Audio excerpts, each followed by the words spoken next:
Madagascar s'engage à restaurer 4 millions d'hectares de paysages forestiers d'ici 2030. Mais une question se pose. Pourquoi la connaissance des systèmes coutumiers est importante pour la restauration des paysages forestiers ? La tenure foncière locale est cruciale, mais les systèmes coutumiers sous-jacents sont souvent ignorés par les initiatives de restauration de paysages forestiers. La sécurité est liée à la possession de titres de propriété. Pourtant, les communautés peuvent se sentir en sécurité, avec ou sans titre. When projects come in, they think that they know the land tenure situation, possibly because people have titles or they don't have titles. There's some kind of formal tenure on the books. But the systems that actually govern the way people use land, the way people make decisions about land, are the customary systems. And customary systems are incredibly varied and incredibly complex and difficult to understand.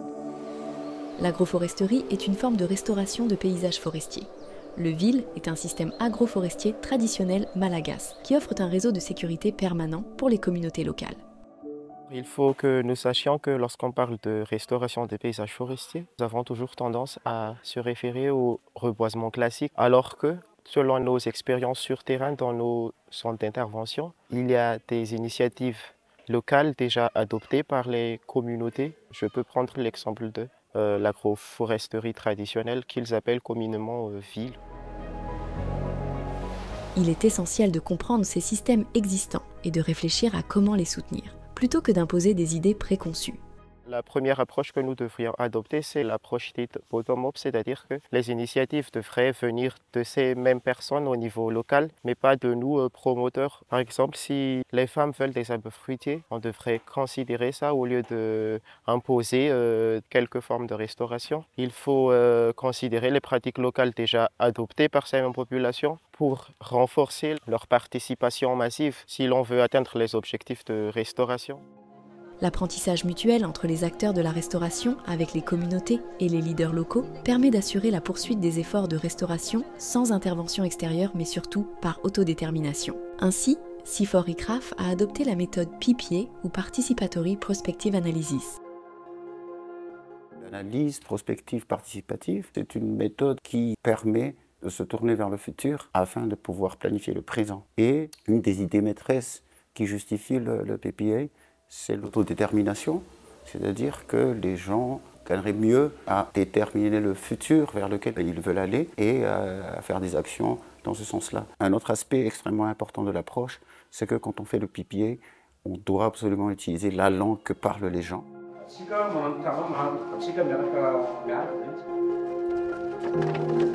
Nombreux sont les défis relatifs à la restauration de paysages forestiers et pour y répondre, CIFOR-ICRAF a développé une boîte à outils pour aider les praticiens à comprendre et relever les défis liés à la tenure foncière dans la restauration des paysages forestiers.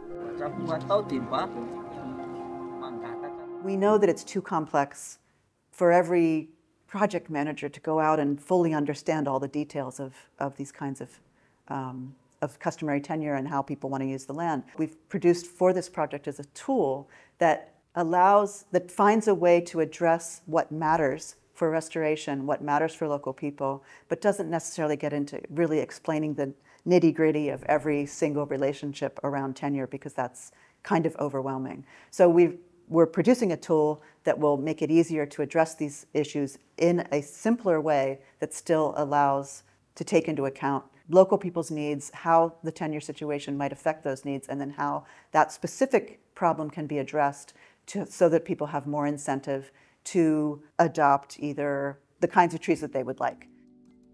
La valorisation des pratiques coutumières et la sécurisation foncière sont essentielles pour restaurer les paysages forestiers. Ensemble, nous pouvons améliorer les moyens de subsistance des communautés et atteindre les objectifs de restauration tout en créant une harmonie entre les populations et leurs environnements. Ensemble pour un paysage forestier durable.